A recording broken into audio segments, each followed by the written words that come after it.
गया होता तो मेरी रक्षा हो गई होती।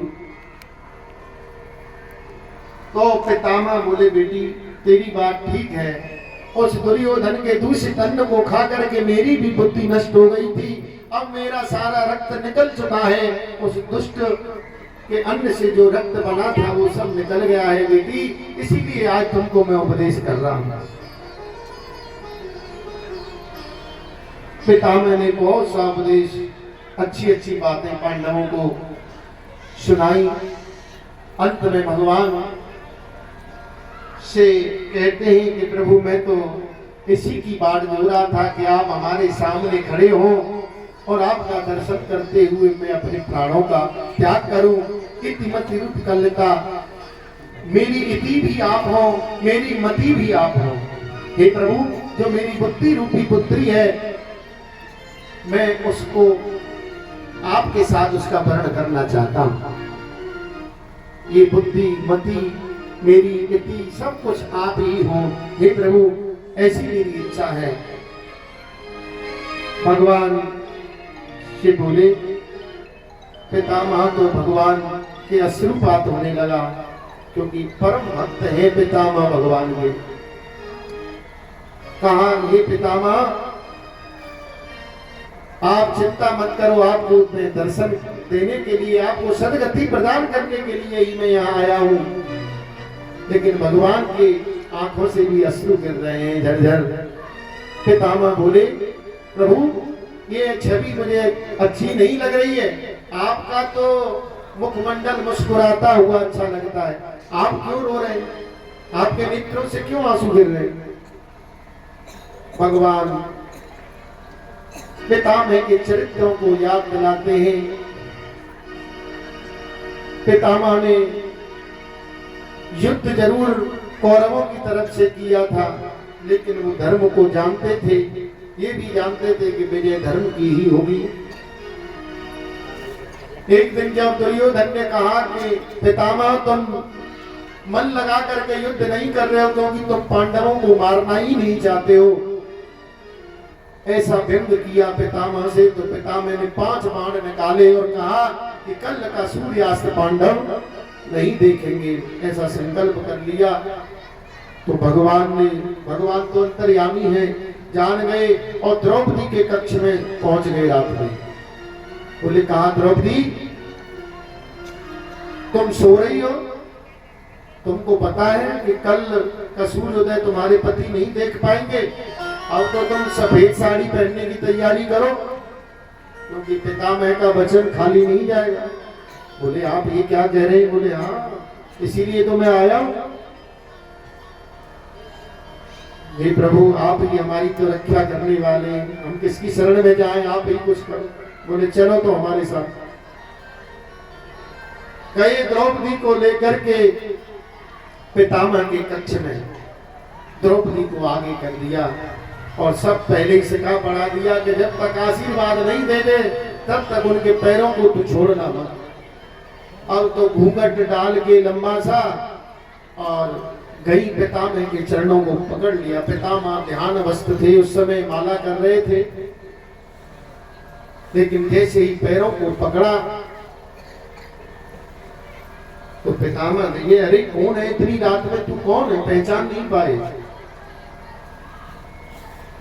भगवान ने पहले ही समझा दिया था, अरे बेटी तू पैर छोड़, कौन है तू, कौन है। बोले नहीं छोड़ूंगी जब जब तुम मुझे आशीर्वाद दे दोगे। बोले सौभाग्यवती भव, आशीर्वाद देता हूँ बेटी, तू वीर कुमारों वाली हो और सौभाग्य तेरा अमर रहे, सिंदूर से मांग न खाली हो। जा बेटी मैं तुझे आशीर्वाद देता हूँ, तेरा सिंदूर हमेशा तेरे मस्तक पर शोभायमान होता रहे, तेरे पति हमेशा अमर रहे। अब तो तू मेरे पैर छोड़ दे, कौन है तू। बोले हाँ अब पैर छोड़ दो। तो पैर छोड़े जैसे ही द्रौपदी ने अपना घूंघट उठाया, देखा अरे द्रौपदी तू इतनी रात्रि में मेरे कक्ष में। बोले हाँ पितामह जिसके पति को मारने का आपने संकल्प कर लिया हो, भला फिर मुझे नींद कैसे अपने कक्ष में आती? जिसको पता लग जाए कि कल मेरा पति मरने वाला है तो भला उस स्त्री को नींद आएगी? बोले बेटी तू ठीक कह रही है। अब तो पिता में के होश गुम हो गए। तब होश आया पिता में को, हाथों से माला छूट गई। हाथ में जो माला लगी थी वह छूट गई। ये क्या हुआ मेरे से? ये तो बड़ी गलती हुई। तेरे इन प्रश्नों का उत्तर मैं पीछे ही दे पाऊंगा। द्रौपदी बोली महाराज आपने तो अब आशीर्वाद दे दिया है, अब उन 5 बाणों को मुझको दे दो। बोले बेटी ठीक है, तेरे इन प्रश्नों का उत्तर तो मैं बाद में ही दूंगा, लेकिन एक बात मेरे मन में आ रही है। एक बात मन में खटकती है, हैरान उसी ने कर डाला। और कहाँ छुपा हुआ है वो बेटी, यहाँ तुझे लाने वाला। बेटी एक बात मेरे मन में आ रही है, यहाँ तुझको लाने वाला कहाँ है ये तो बता, वो कहाँ छुपा खड़ा है? तो द्रौपदी ने इशारा कर दिया द्वार की तरफ। बोले देख लो वो खड़े। तब पितामह द्वार की तरफ आए और जाके देखा पिता मैंने दौड़ी का दृश्य निराला था। और पीताम्बर का घूंघट डाले वहां खड़ा मुरलिया वाला था। और मुरली वाले की जय हो। अरे हम 4 घंटे से बोलने लगा था, आपसे कभी कभी जय बुलवाता हूँ मैं, और उसमें भी कंजूसी करते हो। अरे कम से कम गांव में तो आवाज जाए, गांव के बाहर नहीं जाना। वृंदावन बिहारी लाल की जय। हाँ अब तो लगा थोड़ा, एक बार और जोर से। वृंदावन बिहारी लाल की जय। हाँ ऐसे बोला था। जाओ जाओ हे द्रुपद सुता जाओ, बाल न तुम्हारा बांका हो। हे द्रौपदी अब तुम जाओ, तुम्हारा बाल बांका नहीं होगा, तुम्हारे पति अमर रहेंगे। और लो ये 5 बाण ये तुम ही ले जाओ। और द्रौपदी को यह बाण दे दिए। पितामह ने कहा कि मेरा वचन भले ही टल जाए, लेकिन मेरा आशीर्वाद खाली नहीं जाएगा बेटी। चाहे मैं नहीं रहूं, लेकिन तेरे पांडवों को कुछ नहीं होगा। ऐसे पितामह बड़े वीर थे महाराज। जब दुर्योधन आक्षेप करता तो भीष्म पितामह को बड़ा क्रोध होता। आज हरि न शस्त्र कहाऊं, तो लाजो गंगा जननी को शांतनु सुत ना कहाऊं। जब दुर्योधन आक्षेप करता तो बोले ठीक है, ये सब कृष्ण की ही लीला चल रही है, आज इसके ही संकल्प को देखता हूँ। आज मैं गंगा का पुत्र नहीं, शांतनु का पुत्र नहीं, जो आज भगवान से मैंने हथियार नहीं उठवा दिया। तो भगवान अपनी प्रतिज्ञा को भूल गई, भक्त की प्रतिज्ञा के आगे। महाराज इतना तीव्र वेग से युद्ध किया पितामह ने कि रोम रोम छिद गए अर्जुन के। इतने बाण मारे, भगवान को भी बाण मारने लगे। अब अर्जुन अपना तो सहन करेंगे, लेकिन भगवान को जब बाण लगे तो सहन नहीं हो पाया। इधर भगवान ने देखा कि अर्जुन के जगह जगह बाण बज गए तो बड़े क्रोधित हुए और अपनी प्रतिज्ञा को भूल गए और रथ से कूद पड़े। और महाराज ऐसे दौड़ के गए पितामह की तरफ जैसे कोई भूखा सिंह मत वाले हाथी की तरफ दौड़ रहा हो। पीताम्बरी भी उड़ी जा रही है, रास्ते में उड़ती हुई जा रही है पीताम्बरी।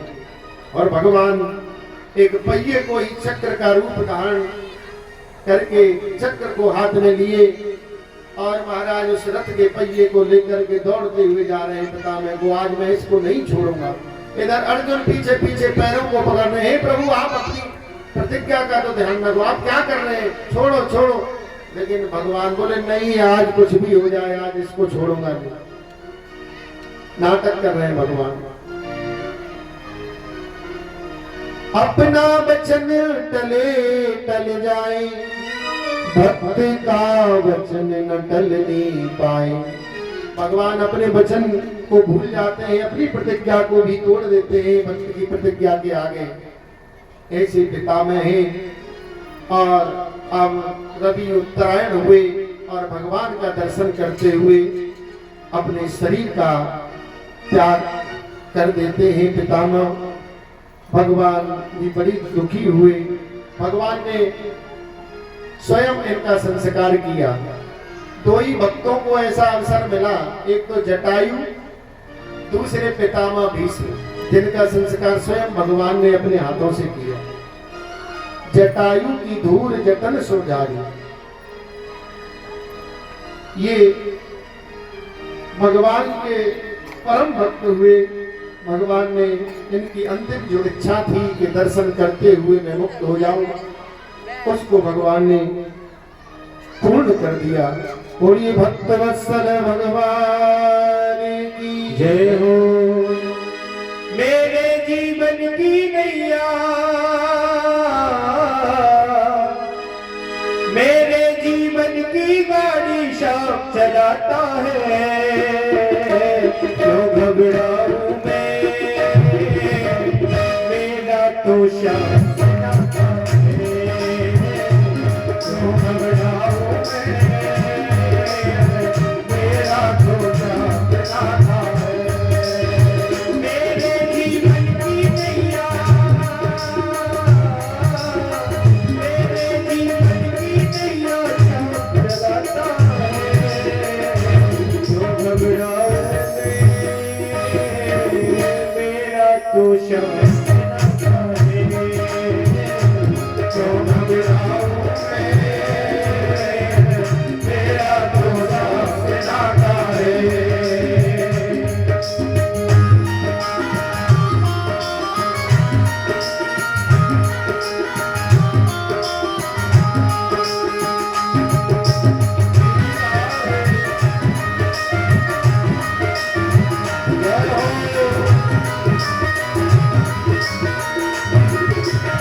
बादल जब जब बढ़ाए, श्याम मेराए थोड़ा जाए। दुख के बादल जब जब बढ़ाए, श्याम मेराए थोड़ा जाए। संकट आने से पहले, संकट आने से पहले, संकट आने से पहले श्याम जाता है। तो घबराऊं मैं, मेरा तो श्याम जाता है। क्यों घबराऊं मैं, मेरा तो श्याम जाता है। मेरे जीवन की गाड़ी श्याम, मेरे जीवन की गाड़ी श्याम चलाता है। तो घबराऊं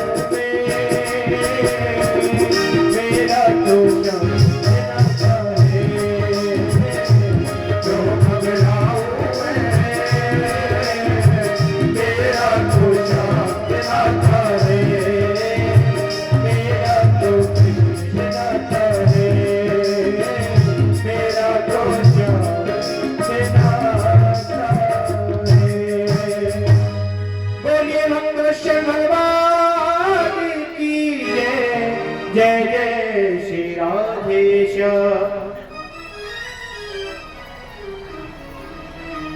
पितामह का संस्कार करने के बाद में भगवान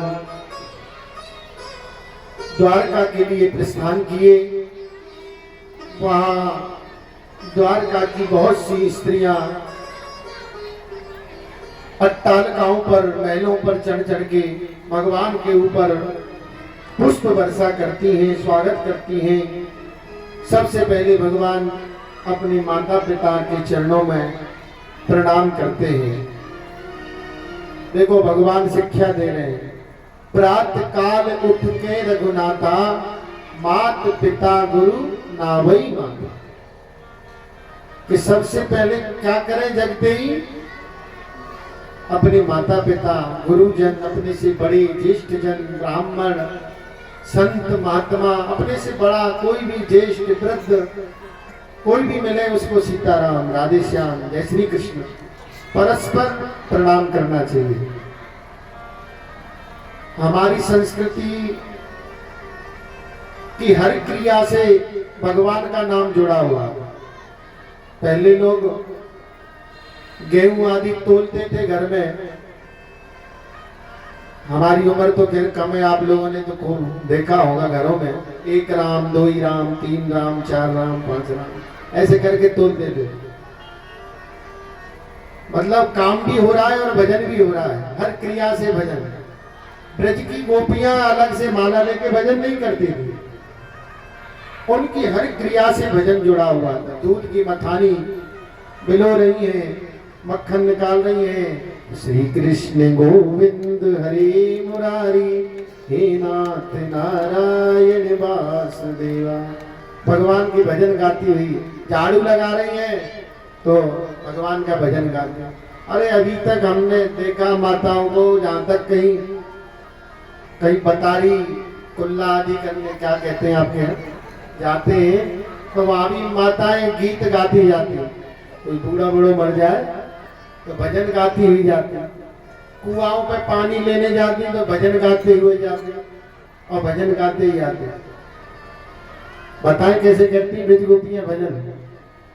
चलो थोड़ा सा बता ही देते हैं। अरे कभी राम बन के कभी श्याम बन के चले आना, प्रभु जी चले आना। कभी राम बन के कभी श्याम बन के चले आना, प्रभु जी चले आना। हाँ कभी राम बन के कभी श्याम बन के चले आना, प्रभु जी चले आना। हाँ कभी राम बन के कभी श्याम बन के चले आना, प्रभु जी चले आना।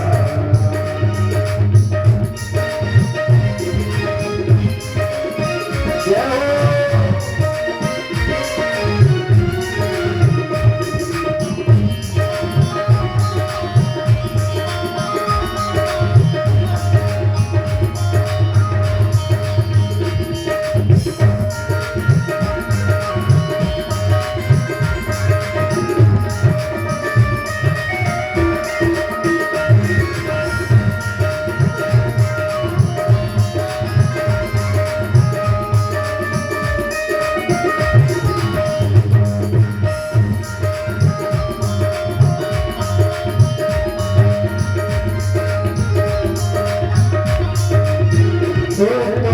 श्याम रूप में आना, तुम्हें श्याम रूप में आना, श्याम रूप में आना, तुम्हें श्याम रूप में आना। हो राधा हाथ लेके कंसी हाथ लेके चले आना, प्रभु जी चले आना। कभी श्याम बन के चले आना, प्रभु जी चले आना।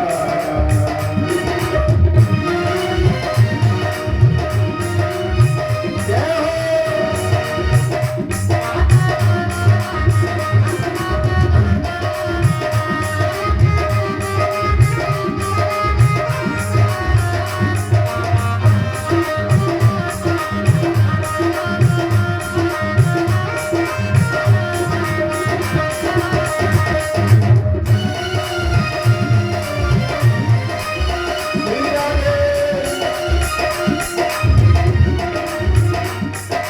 राम रूप में आना, तुम्हें राम रूप में आना, तुम्हें राम रूप में आना, तुम्हें राम रूप में आना। सीता साथ लेके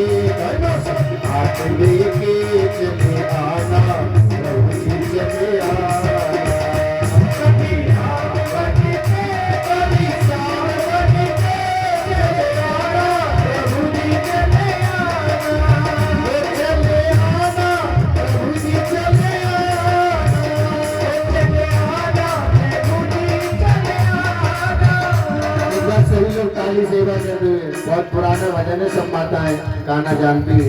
हाँ, ताली बजाते हुए एक बार हमारे साथ बोलेंगे।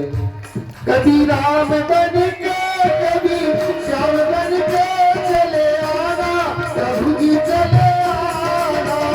कभी राम बन के कभी श्याम बन के चले आना, प्रभु जी चले आना। कभी राम बन के कभी श्याम बन के चले आना, प्रभु जी चले आना। कभी राम चले आना। बोलिए वृंदावन में हरि लाल की जय। तो इस प्रकार से हमारी हर क्रिया हर कर्म से भगवान का नाम जुड़ा रहे। काम किए जा नाम लिए जा, ना काहू को डर है, और इस नगरी में सभी मुसाफिर ना काहू को घर है। काम करते रहो और नाम जपते रहो। अलग से समय निकालने की जरूरत नहीं है कि 4 घंटा माला लेके ही भजन करो। कल प्रथम दिन हमने बताया ना, भज धातु सेवायाम, सेवा ही भजन है। चाहे वो भगवान की कोई भी सेवा है या गुरुजनों की सेवा है, वो भी भजन है। माता पिता की सेवा है, वो भी भजन है। गाय की सेवा है, वो भी भजन है। गुरु की सेवा है, वो भी भजन है। और भागवत आप श्रवण कर रहे हो, ये भी भजन है। भगवान की कथा सुनना। तो इसलिए भजन तो कहीं भी किसी स्थिति में किया जा सकता है। अभी बताए ना, जन्म जन्म मुन जतन कराई, अंत राम के आवत नाही। इसीलिए हम जतन करते हैं। बड़े बड़े मनीषी लोग के अंतिम समय पे हमको भगवान की याद आवे। क्यों? कि अंत काले यथा मति तथा गति। जहां जीव की मति होती है, बुद्धि होती है, वहीं उसकी गति हो जाती है। अब आप लोग अपना अपना आकलन कर लेना कि रात को जब सोते हो तो किसकी याद आती है सबसे ज्यादा? भगवान की याद आती होगी। जगते सोते तो अंतिम जो सोना होगा तो भगवान की याद आएगी। और किसी को बही खाते की याद आती है तो बही खाता याद आएगा, हिसाब किताब। किसी को पत्नी की याद आती है तो वो पत्नी की आसक्ति में स्त्री योनि को चला जाएगा। किसी को धन की याद आती है, अंतिम समय में धन की याद करके मरेगा तो चूहा छिपकली बन के घर में ही पैदा हो जाएगा, कुत्ता बन जाएगा, सर्प बन जाएगा। यथा मति तथा गति। जहां मन होगा, बुद्धि होगी, मति जहां लगी होगी, वहीं पर गति होगी। ये सूत्र है। तो आप अपना अपना आकलन कर लेना, किसको किसकी याद आती है सोते समय। भगवान की याद आती है तो आएगी निश्चय। बोलो वृंदावन बिहारी लाल की। तो द्वारका में राजोचित भगवान का स्वागत हुआ, सबसे मिले। आगे कहते हैं कि परीक्षित के जन्म का समय आता है और कुछ समय पश्चात ही परीक्षित जी का जन्म हुआ। नाग छेदन से पहले बहुत सा दान किया युधिष्ठिर जी महाराज ने। नाल छेदन, जब तक नाल कहते हैं, मैया कहना नार, गांव की भाषा में, जब तक नार नहीं कटे, नाल छेदन नहीं हो, तब तक सूतक नहीं मानो जाए। नाल छेदन होने के बाद में ही सूतक लगता। इसलिए नाल छेदन से पहले जो दान किया जाता है उसका अमोघ फल होता है। इसलिए बालक के कल्याण मंगल कामना के लिए दान करना चाहिए उस समय। तो वह दान प्रजा तीर्थ कहलाता है। नाग छेदन के समय जो दान किया जाता है उससे बालक का मंगल होता है। तो इनके समय, जन्म के समय भी खूब दान किया। भविष्यवाणी की कि महाराज ये बड़े दानी होंगे, शूरवीर होंगे, ब्राह्मण भक्त होंगे। अंत में ब्राह्मण के श्राप से ही इनकी मृत्यु होगी, सर्प के काटने से। ये भी बता दिया। बहुत दुखी हुए इस बात को सुनकर के। पर इच्छता परता इच्छति परीक्षिता, जो भगवान को पहले से ही देख चुके हैं उनका नाम है परीक्षित। बोलिए श्री परीक्षित जी महाराज की जय। दूसरा नाम इनका विष्णुरात भी है। विष्णुना राता दत्ता इति विष्णुराता, भगवान विष्णु इनके साथ में गर्भ में रहे इसलिए इनका नाम एक रात्रि, इसलिए इनका नाम परीक्षित विष्णुरात भी है। और ब्राह्मणों ने कहा ये बड़े धर्मध्वजी होंगे और भगवान श्री राम के समान ये ब्राह्मणों के भक्त होंगे। ज्योतिष शास्त्र के अनुसार इनकी सब बातें बताई। आगे कहते हैं कि विदुर जी ने धृतराष्ट्र और गांधारी को उपदेश दिया कि अरे जिन पांडवों का तुमने अनिष्ट चाहा अब उनके ही टुकड़ों पर पल रहे हो, तुम यहाँ पड़े हो कुत्तों की तरह।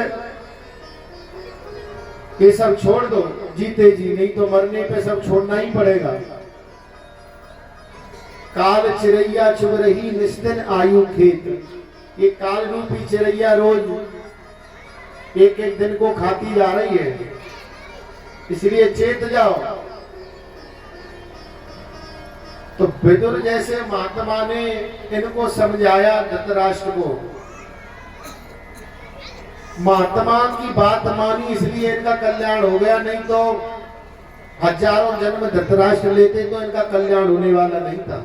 लेकिन संत की बात मानने के कारण इनका उद्धार हो गया। गांधारी के साथ वन में चले गए, बोले मैं अंधा हूं मुझे दिखता नहीं है, बोले मैं आंख वाला हूं मेरा हाथ पकड़ो। विदुर जी हाथ पकड़ के ले गए जंगल में, छोड़ के चले आए। बोले आज से तीसरे दिन यहाँ अपने आप आग लग जाएगी और भगवान का भजन करते हुए तुम अपना देह त्याग कर देंगे। विदुर जी की बात मान ली, वैसा ही हुआ 3 दिन बाद और उनकी गोविंदाय नमो नमः हो गई। बोलो भक्तवत्सल भगवान की जय। इधर विदुर जी के द्वारा इनका उद्धार हो गया। इधर धृतराष्ट्र और गांधारी जब नहीं देखे भवन में तो पांडव लोग विरह व्यथित हो गए कि अरे हमारे पिताजी कहाँ चले गए। तो विदुर जी बोले कि तुम चिंता मत करो, देखो सबको जाना ही है छोड़ के, अब तुम विलाप मत करो, तुम अपनी भी तैयारी करो। इधर अर्जुन भगवान से मिलने के लिए गए युधिष्ठिर के कहने पर, बहुत दिन तक वहां रहे। जब बहुत दिन तक लौट के ये नहीं आए तो युधिष्ठिर जी चिंतातुर हो गए कि पता नहीं क्यों अर्जुन गए फिर आए नहीं लौट के। कुछ दिन बाद उनको अपशकुन दिखाई देने लगे, भगवान की मूर्तियों से रक्त निकल।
जय जय श्री राधे श्याम। इधर अर्जुन बहुत दिन बाद जब लौट के आए तो देखा कि अर्जुन नीचे मुंह लटकाए हुए खड़े हैं, नेत्रों से झरझर आंसू निकल रहे हैं। युधिष्ठिर महाराज बोले, अर्जुन तुम इस प्रकार श्रीहीन दिखाई क्यों दे रहे हो? क्या तुमने किसी को अतिथि को बिना खिलाए खा लिया है, या किसी पराई स्त्री को तुमने कुदृष्टि से देखा है, या कोई और बात है? तो बोले, भैया जिन भगवान की कृपा से हमने बहुत से युद्ध जीते, बहुत से योद्धाओं को हमने हराया, उनकी कृपा से ही हमने सब किया। आज वो भगवान इस धराधाम को छोड़ करके चले गए। और बोले, कुछ द्वारका से स्त्रियों को लेकर के मैं लौट रहा था तो कुछ भीलों ने मेरे ऊपर आक्रमण कर दिया और सब स्त्रियों को लूट लिया।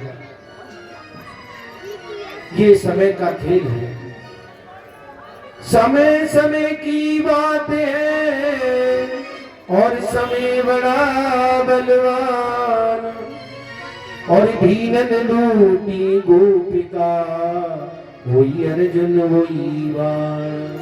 वही अर्जुन थे, वही बाण, वही गांडीव था, लेकिन आज कुछ भी शक्ति काम नहीं कर रही है, क्योंकि जो शक्ति जिसकी थी वो शक्तिमान तो चले गए। अर्जुन को मद हो गया था कि मैं ही बस सबसे बड़ा धनुर्धारी हूँ, तो भगवान तो मद को खा जाते हैं। गोपाल सहसे नाम में एक नाम आता, दर्पो दर्पहारी, भगवान का। दर्प माने अहंकार, भगवान अहंकार को खा जाते हैं, अहंकार पसंद नहीं। तो अर्जुन भी अपनी शक्ति समझ रहे थे उसको, इसीलिए भगवान ही भील बन के आए वहां। भीलों ने नहीं लूटा अर्जुन को, भीलों की क्या मजाल थी, भगवान ही भील बन के आए और अर्जुन को परास्त कर दिया और उनका अहंकार दूर हो गया। कह रहे जिनकी शक्ति थी वो तो चले गए, इसीलिए अर्जुन आज निस्तेज हो गए। इधर नारद जी के कहने पर वो भी स्वर्गारोहण की तैयारी करते हैं। पांचों भाई द्रौपदी के साथ में स्वर्ग के लिए सिधारते हैं। एक एक करके सब गिरते चले गए। अंत में युधिष्ठिर जी ही सशरीर पहुंचे। इस प्रकार इनका सबका उद्धार हो गया। इधर वारुणी मदरा पी पी करके सभी यदुवंशियों का लड़ लड़ के विनाश हो गया, सबकी बुद्धि मारी गई। इधर परीक्षित कुछ बड़े हुए तो ये दिग्विजय के लिए निकले।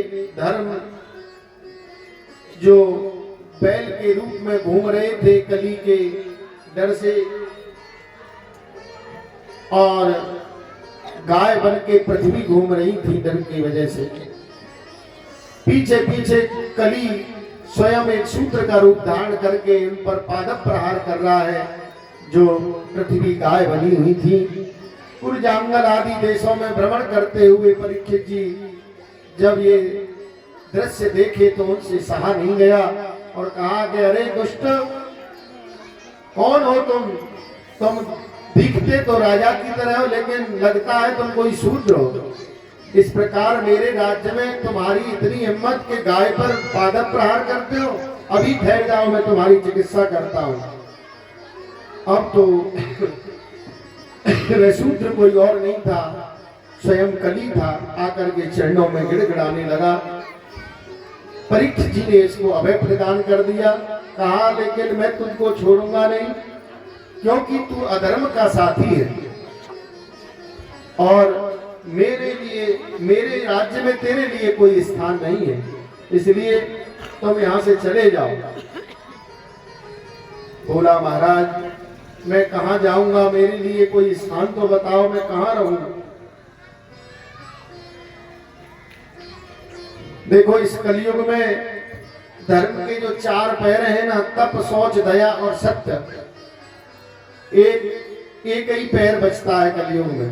दान मेकम कलयुग युगे, केवल इसीलिए दान की महिमा है कलयुग। ना कहीं सत्य बचता है, ना पवित्रता बचती है, ना दया बचती है, ना लोग तप कर पाते हैं कलयुगी लोग। तो धर्म के 3 पैर टूट जाते हैं कलयुग में। तो इसको 4 स्थान दिए। द्यूतम पानम स्त्रिया सुना यत्रा चतुर्विधा, यत्रा धर्म चतुर्विधा। द्यूतम जहां जुआ खेला जाता हो, और मद्यपान जहां मदरापान करते हो लोग, वहां तुम्हारा निवास हो। जहां वैश्या गमन होता हो, वहां तुम्हारा निवास हो। जहां हिंसा होती हो, जीवों की हत्या होती हो, वहां तुम्हारा स्थान हो। जहां लोग असत्य बोलते हो, मद, आसक्ति, निर्दयता, ये 4 प्रकार के धर्म के निवास करने के स्थान है। तब वो सब जगह घूम के आया, बोले महाराज ना तो कोई मदरापान करता है आपके राज्य में, ना कोई द्यूत कीड़ा खेलता है, ना कोई वैश्यागामी है, ना कोई हिंसा करता है, मैं कहां जाऊं। तो फिर इसको एक स्थान और दिया, पुनस्य याचमानाय जात रूपम मदात प्रभु। बोले परीक्षित ने उसे रहने के लिए एक और स्थान दिया, स्वर्ण का। स्वर्ण अर्थात जो अन्याय से कमाया हुआ धन है। स्वर्ण का अभिप्राय यहाँ यही है, जैसे आजकल लोग नौकरी करते हैं, बोले महाराज कितना वेतन मिलता है आपको, बोले 20,000 मिल जाता है महाराज जी। अच्छा, लेकिन 20,000 और ऊपर से भी बढ़ जाता है। ऊपर से मतलब अन्याय से, कपट से, पाप से। धन कमाने में पाप होता है ना, तो धन को शुद्ध करना पड़ता है। तन पवित्र सेवा की धन पवित्र कर दान। कल हम आपको बताए थे कि धन को पवित्र करना है तो क्या करना है, दान। 100 रुपए कमाते हो तो उसमें से 10 रुपए धर्म के लिए निकाल के रख दो। 1000 कमाते हो तो 100 रुपए भगवान के लिए सेवा में लगा। लेकिन आजकल तो महाराज कोई वेतन लेके भी काम नहीं करना चाहता। कोई सरकारी डिपार्टमेंट में लग जाए तो वो अपने आप को अत्ते खा समझता है। वेतन ले रहे हैं पूरा, लेकिन फिर भी ऑफिस में काम नहीं करना चाहते ईमानदारी से। सब लोग आराम फरमाना चाहते हैं। तो ये कली का धर्म है, अन्याय से धन इकट्ठा करना। लेकिन जो अन्याय से धन कमाते हैं वो ज्यादा से ज्यादा 5 वर्ष, 10 वर्ष, लास्ट 12 वर्ष, और उसके बाद तो मूल ब्याज लेकर के सब पे नष्ट हो जाता है। इसलिए अन्याय से धन कभी नहीं कमाए। किसी से झूठ बोल के, हिंसा करके ऐसे धन को नहीं कमाना चाहिए, उसमें दोष होता है। अब जब इसको ये स्थान दिया तो एक दिन ये कुरु जांगल आदि देशों में भ्रमण कर रहे थे शिकार खेलते हुए। लेकिन आज इन्होंने जो जरासंध के द्वारा जीता हुआ मुकुट था उसको पहन लिया सेवकों के द्वारा। वह सोने का था और अन्याय उपार्जित था, जरासंध का मुकुट था। तो कलयुग को अवसर मिल गया और इनके सिर में बैठ गए। अब तो इनकी बुद्धि खराब कर दी।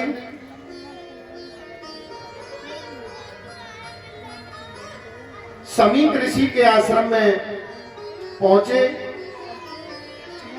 वहां देखा कि अरे बताओ, राजा सर्व पूजनीय होता है, बताओ ना, हमारा ये आतिथ्य कर रहे हैं और ढोंग कर रहे हैं तपस्या का।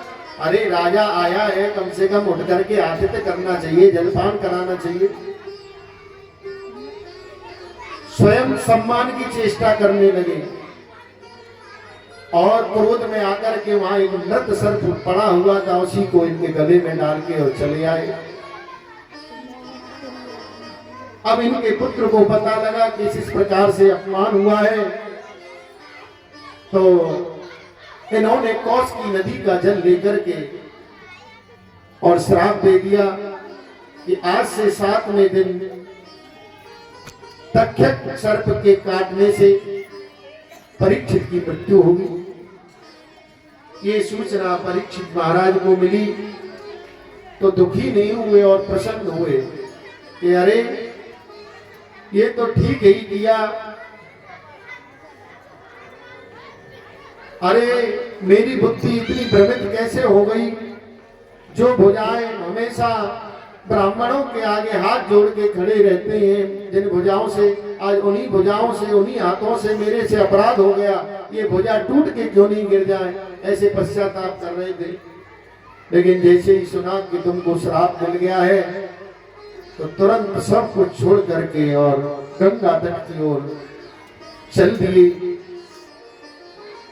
और वहां बहुत से ऋषि पहुंच गए, क्योंकि परीक्षित जैसे धर्मावलंबी राजा को देखा कि अरे इनको श्राप लगा है, तो सब लोग पहुंच गए इनकी रक्षा के लिए, सत्संग कराने के लिए बड़े बड़े ऋषि। और उसी बीच में वहां श्री सुखदेव जी महाराज का आगमन होता है, जो पागलों की भांति घूम रहे थे। गांव के बच्चे धूल मिट्टी कंकड़ उनके ऊपर फेंक रहे थे, और जैसे ही ऋषियों की सभा में वो पहुंचे तो उनकी जय जयकार होने लगी। बोलो श्री सुखदेव जी महाराज की जय हो। सब लोग अपने अपने आसन से खड़े हो गए, उनके आतिथ्य में फूल वर्षा करने लगे, स्तुति करने लगे सभी ऋषि महात्मा लोग। तो जितने बच्चे थे जो धूल मिट्टी कंकड़ फेंक रहे, वो सब भाग के डर के बोले ये तो कोई महापुरुष है। और परीक्षित महाराज ने बड़ा आतिथ्य किया। अहो अद्य वयं ब्रह्मन् यत्सेव्या छत्रबन्धवा कृपया तिथि रूपेण भवत्वस्ततीर्थका कृताः। हे ब्रह्मन, हे भगवान स्वरूप, आज हम बड़े बड़भागी हैं जो मेरे जैसे अपराधी क्षत्रिय राजा पर कृपा करने के लिए आप आए हैं। आपने मुझको इसका अधिकारी समझा। हे प्रभु, आपके आने से तो ये मेरा शरीर भी तीर्थ के समान हो गया है, पवित्र हो गया है। हे प्रभु, अब मेरा कल्याण निश्चित है, क्योंकि संत जिस पर कृपा कर देते हैं उस पर भगवान की कृपा भी एक ना एक दिन हो ही जाती है। बिना संत के हरि नहीं मिलते और बिना हरि के संत नहीं मिलते, बिना हरि की कृपा के संत भी नहीं मिलते।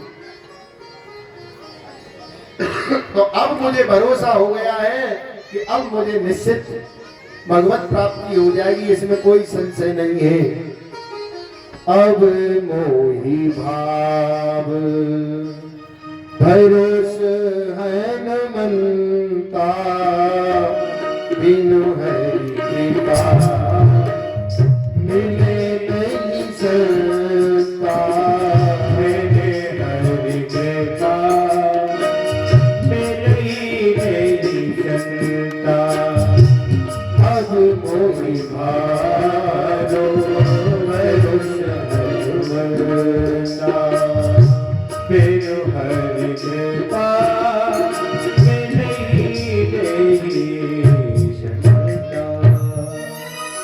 और निश्चय ही मेरा कल्याण होने वाला है। और चरणों में प्रणाम करके दो प्रश्न पूछे हैं, स्तुति करी है।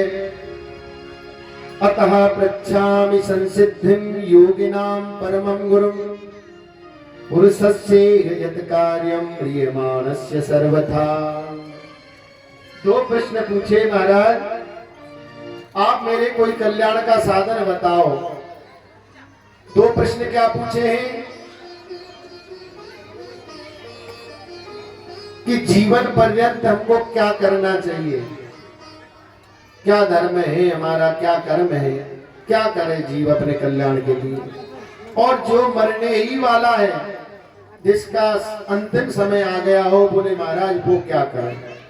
हम लोग सब मरने ही वाले हैं, आज नहीं कल, कल नहीं परसों, सबका एक दिन ऐसा आना है। मृत्यु अटल सत्य है। तो ये अपने लिए नहीं, हम सब के लिए प्रश्न कर रहे हैं, गरीब के लिए। हे प्रभु, आप तो परम सिद्धियों के देने वाले हैं, मुझे क्या करना चाहिए ये आप हमें बताएं।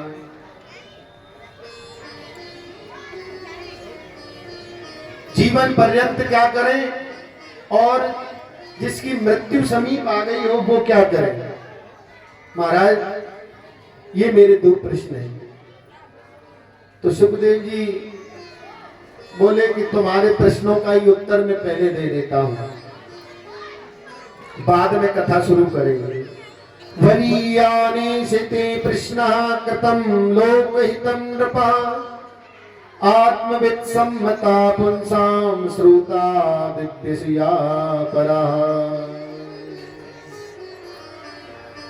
हे परीक्षित, संसार पर कृपा करने के लिए तुमने बहुत ही अच्छी बात पूछी है, क्योंकि अन्न के कण को और संत के क्षण को कभी बर्बाद नहीं करना चाहिए। यदि किसी संत महात्मा के पास जाओ तो उनसे अपने कल्याण का साधन पूछना, हमारा कल्याण कैसे हो, प्रभु की प्राप्ति कैसे हो, ये पूछना। संसारी वस्तुओं को मत मांगना वहां। तो तुमने सब पर कृपा करने के लिए ये प्रश्न पूछे हैं। तो कह रहे हैं कि देखो समय कैसे बीतता है हम लोगों का। निद्रिया ही यते नक्तम व्यवायेन चवावयः दिवाचार्थे हया राजन कुटुम्बभरणेन वा। निद्रया हीयते नक्तम, रात तो सोने में चली जाती है, दिन कुटुंब के भरण पोषण में निकल जाता है और पता ही नहीं लगता है। देहापत्य कलत्रादिषु आत्मसैन्येषु सत्स्वपि तेषां प्रबद्धो निधनम पश्यन्नपि न पश्यति। आज तेल खत्म, आज लकड़ी खत्म, आज गैस सिलेंडर खत्म, आज चूल्हा खराब, आज ये खराब, आज वो ठीक नहीं, आज वो लाना है, आज ये लाना है। भूल गए राग रंग, भूल गई हेकड़ी, और तीन चीज याद नहीं, नौन तेल लकड़ी। ऐसा पागल सा हो जाता है बेचारा मनुष्य कि रात दिन देख रहा है लोगों को मृत्यु का ग्रास बनते हुए, लेकिन पश्यन्नपि न पश्यति, देखते हुए भी नहीं देखता है। जानता है कि रोज लोग मर रहे हैं, किसी दिन हमारा भी नंबर आना है, लेकिन मरकट वैराग्य होता है। थोड़ी देर तो कहेंगे राम नाम सत्य है, सत्य बोले गति है। अब कोई दूल्हा ब्याहे जा रहा हो, कहूँ आगे सामने जाके कोई कह दे महाराज राम नाम सत्य है, सत्य बोलेंगे क्या बोलता है, ये तो मरने के समय बोला जाता है। अभी तो दूल्हा सत्य है, दुल्हन सत्य है, हम सत्य हैं, बाराती सत्य हैं, ये क्या बोलते हो।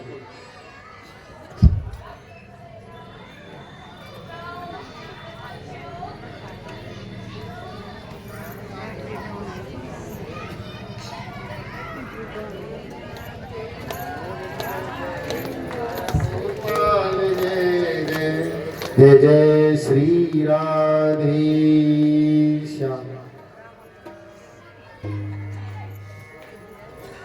तो बेचारा पागल सा हो जाता है। रात गवाई सोए के, दिवस गवाया खाए, और हीरा जन्म अमूल था जो कौड़ी बदले जा। ये इतना अनमोल सांसें हैं, अनमोल जीवन है जो व्यर्थ ही चला जाता है, पता ही नहीं लगता है। रात दिन कब निकल गए। संत लोग बार बार जगाते हैं, भैया जाग जाओ, भगवान का भजन करो, भगवान की भक्ति करो, लेकिन हम लोग मोह निशा में फिर सो जाते हैं। मोह निशा सब सोमन हारे। अरे अभी तो जगाया तुझे, अभी तो जगाया, अभी तो जगाया तुझे, फिर सो गया। उठ परदेसी तेरा वक्त हो गया, उठ परदेसी तेरा वक्त हो गया।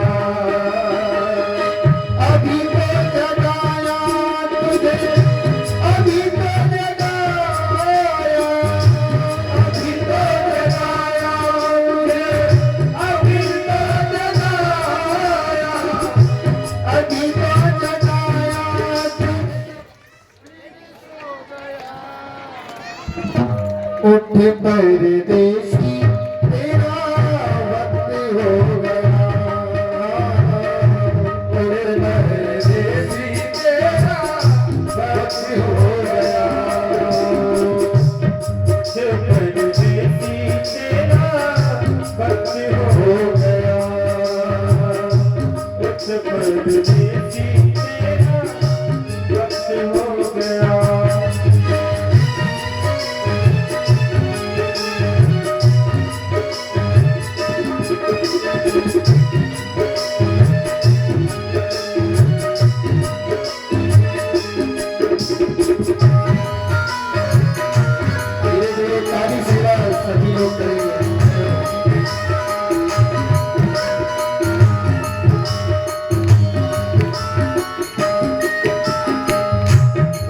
परदेसियों की यही है निशानी, हम परदेसियों की यही है कहानी, आए और चले दिए खत्म कहानियों, आए और चले दिए खत्म कहानी, आए और चले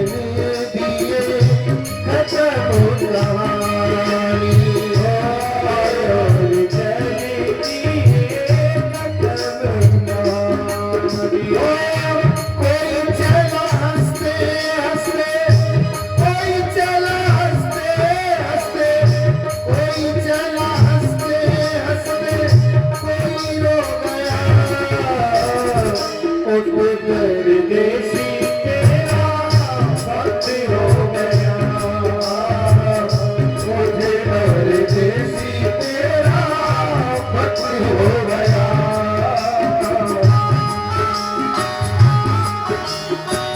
जय हो प्यारे।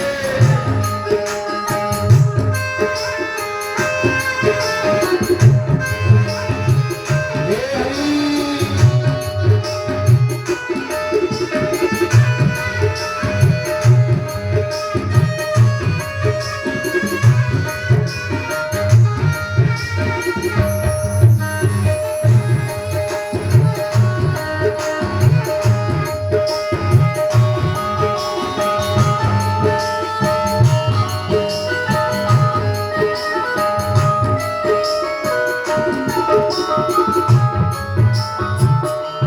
जो जीते थे कपड़े बदल बदल कर,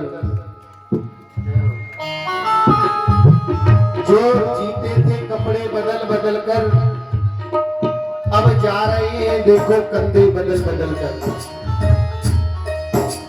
अप टू डेट बने घूमते हैं, 10 बार बाल निकालते हैं कंगा, अच्छे अच्छे कपड़े पहनते हैं, बार बार शीशा में मुंह देखते हैं, कहीं काजल टेढ़ा तो नहीं लग गया, इस शरीर को सजाने में ही लगे रहते हैं, जबकि इस शरीर से करता कुछ और है नहीं। मल बनाने की फैक्ट्री है ये, रोम रोम से मल निकलता है, आंख से देखो तो नाक से देखो तो, इससे गंदा कुछ और नहीं।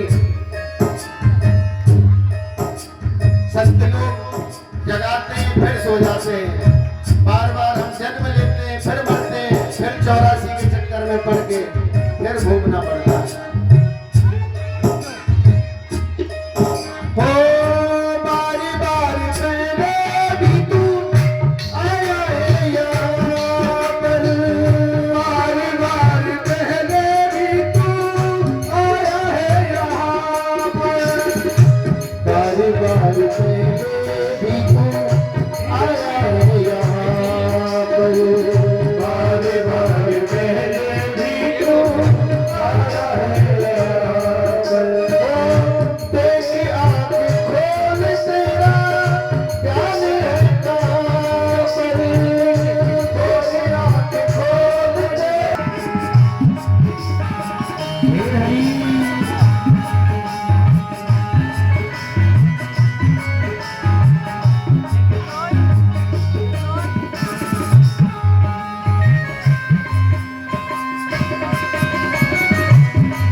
परदेसी तेरा वक्त हो गया, मुझे परदेसी तेरा वक्त हो गया, हाँ मुझे परदेसी तेरा वक्त हो गया, मुझे परदेसी तेरा वक्त हो गया,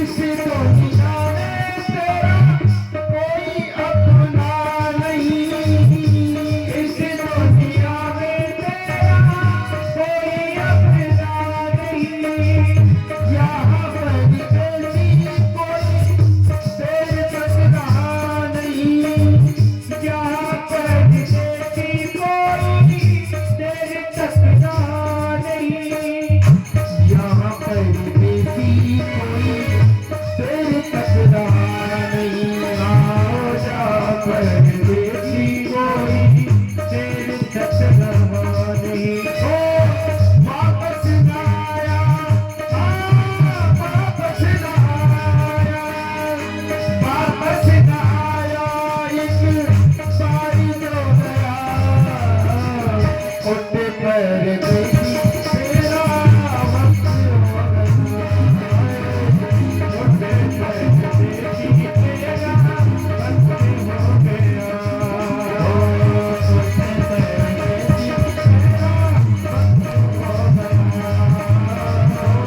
परदेसी तेरा वक्त हो गया, उठ परदेसी तेरा वक्त हो गया। बोलो वृंदावन बिहारी लाल की। तो काम करते रहो, नाम जपते रहो, अलग से समय निकालने की आवश्यकता नहीं है, और जो काम करते करते ही भगवान का नाम लेते हैं उनका कल्याण निश्चित है। अब इन दोनों प्रश्नों का विस्तार से कल उत्तर आपको देंगे। अब कथा को समय हो चुका है, यहीं विराम करेंगे। सब लोग श्री सुखदेव जी महाराज की स्तुति करते हुए सब लोग आरती करेंगे। सुखदेव जी महाराज को सब लोग प्रणाम कर लें।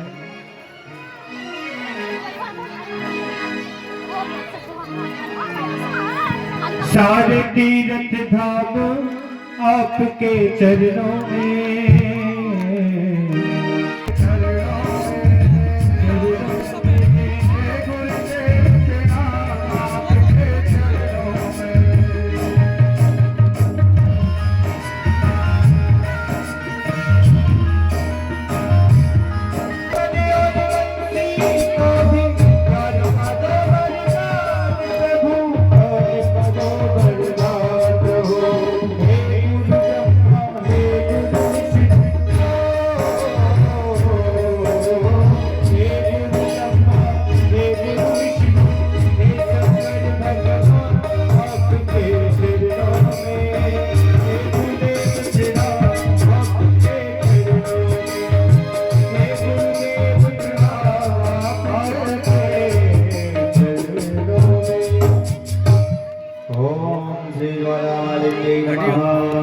श्रीरत्नेश्वर्यै नमः। ॐ चन्द्रमा मनसो जातशक्तो सूर्यो अजायत, रुद्राद्वायुश्च प्राणश्च मुखादग्निरजायत।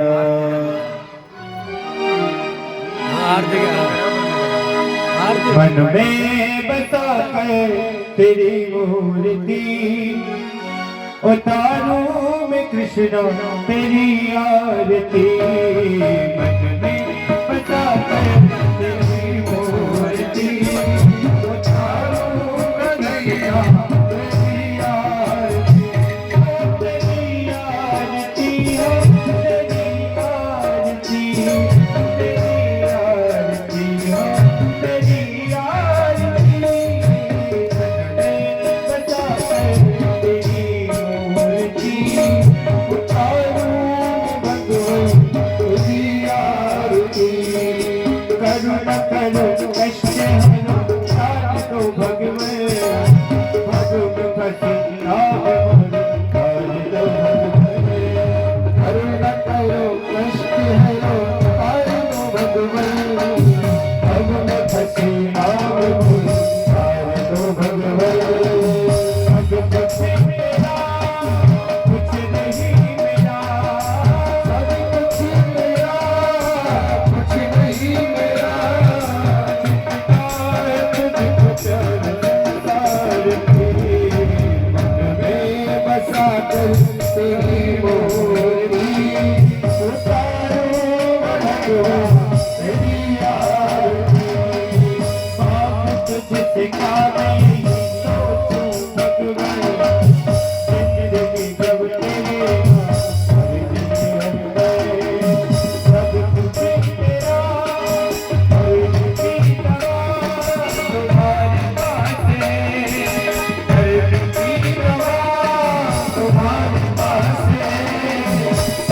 तेरी महिमा करे संत करे ध्यान सागत गुणगान कर तेरे बिना हम तेरे नाम करते पुकार हम तेरे नाम करते पुकार हम तेरे नाम करते पुकार हम सभी सारे तेरी आरती मन में बसा कर तेरी मूर्ति उतारू में भजो तेरी आरती शीश को से हाथ बांसुरी बाजे तोरियों में प्राण करा दे शीश को से हाथ बांसुरी बाजे तोरियों में प्राण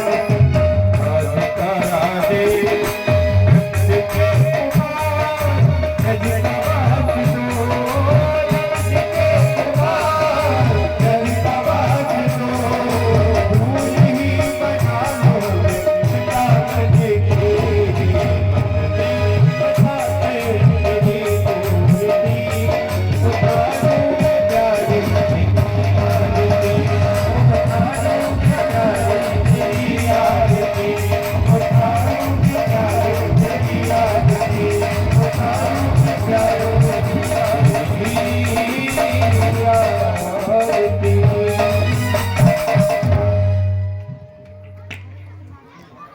हरि ओम जलेन शीतले कर्णै पुष्पै देवाभिवन्दनम् आत्माभिवन्दनम् देवाभिवन्दनम् ओम द्योः शान्तिरन्तरिक्ष ओम शान्तिः पृथिवी शान्तिरापः शान्तिरोगदयः शान्तिः वनस्पतयः शान्तिर्विश्वे देवाः शान्तिर्ब्रह्म शान्तिः सर्वगं शान्तिः शान्तिरेव शान्तिः शामा शान्तिरेधिः हस्ते अक्षतपुष्पाणिं गृहीत्वा अधः मन्त्रपुष्पाञ्जलिः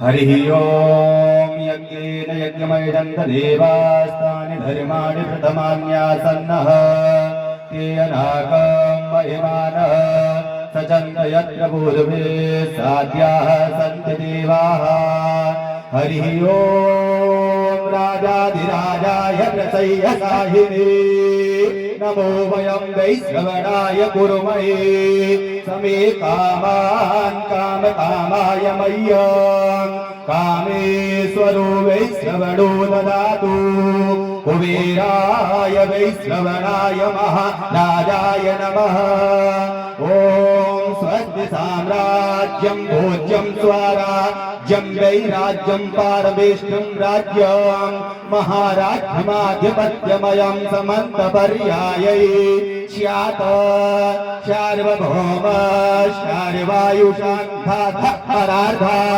प्रतिभ्यै समुद्रपर्यन्ताय एकराडिति तदभ्यैरो गोभिगीतो मरुतः परिवेष्टारो मरुतस्यावसङ्ग्रहे आविष्टस्य काम हृदिर्भिस्वे देवा सभासरेति ओम विश्वतश्चक्षुरुत विश्वतो महो विश्वतो बाहुरुत विश्वतसपात सम्बाहुभ्यान्तमगे सम्पददैर्द्यावा भूमिर्जयं देव एकः हरिः ओम एकदन्ताय विद्महे वक्रतुण्डाय धीमहि तन्नो दन्तिः प्रचोदयात् हरिः ओम नारायणाय विद्महे वासुदेवाय धीमहि तन्नो विष्णु प्रचोदयात् हरिः ओम महालक्ष्मै च विद्महे विष्णुपत्न्यै च धीमहि तन्नो लक्ष्मी प्रचोदयात् हरिः ओम अष्टादशपुराणाय विद्महे पंचमवेदाय धीमहि तन्नो श्रीमद्भागवत प्रचोदयात् श्रीभक्तिकामगुणजं भगवद्गदाब्जये पुण्याध्वजादिगजभिर्विरसालपुष्पैः बिल्वप्रभालतुलसीदलमञ्जरीभिः त्वां पूजयामि जगदीश्वर मे प्रसीद नारासबन्धुस्वामी यथा कालोद्भवानि च पुष्पाञ्जलिर्मया दत्त्वा ग्रहाणप्रणयेश्वर श्रीप्राणपुरुषोत्तमाय नमः मन्त्रपुष्पाञ्जलिं समर्पयामि। बोली बांके बिहारी लाल की जय, रमण बिहारी लाल की जय, कृष्ण कन्हैया लाल की जय, द्वारकाधीश भगवान की जय, रामचंद्र भगवान की, हनुमान जी महाराज की, श्रीमद् भागवत महापुराण की, सुखदेव जी महाराज की, परीक्षित जी महाराज की, व्यास जी महाराज की, श्याम बाबा की, धर्म की अधर्म का प्राणियों में विश्व का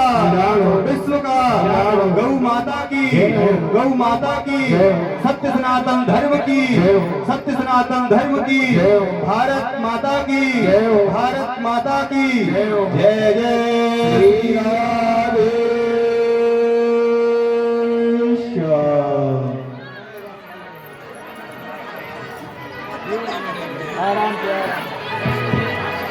बोली भगवान की जय। होली के गाना में हरि का नाम थोड़ा थोड़ा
श्री गुरु चरण सरोज रज निज मन मुकुर सुधारि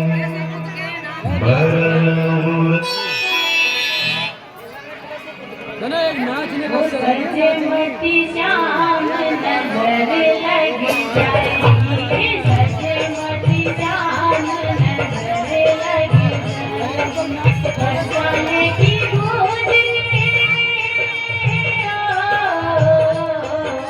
बरसाने की गुजरी तेरे पे मर जाएगी, सजमती श्याम नजर लग जाएगी।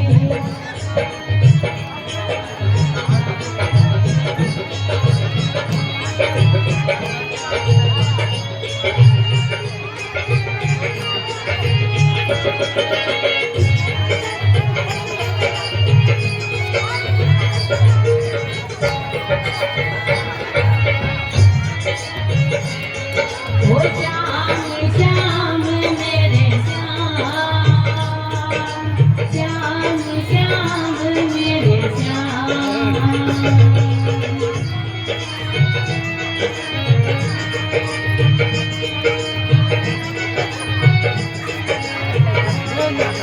कई गीत ना जब जब श्याम तेरी मुरली गाजे, जब जब श्याम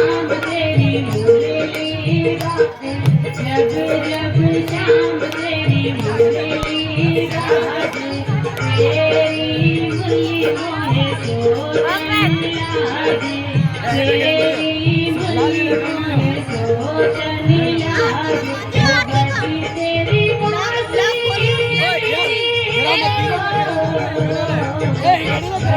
तेरी बांसुरी को राजा चली जाएगी गजब की शाम नजर लगी जाएगी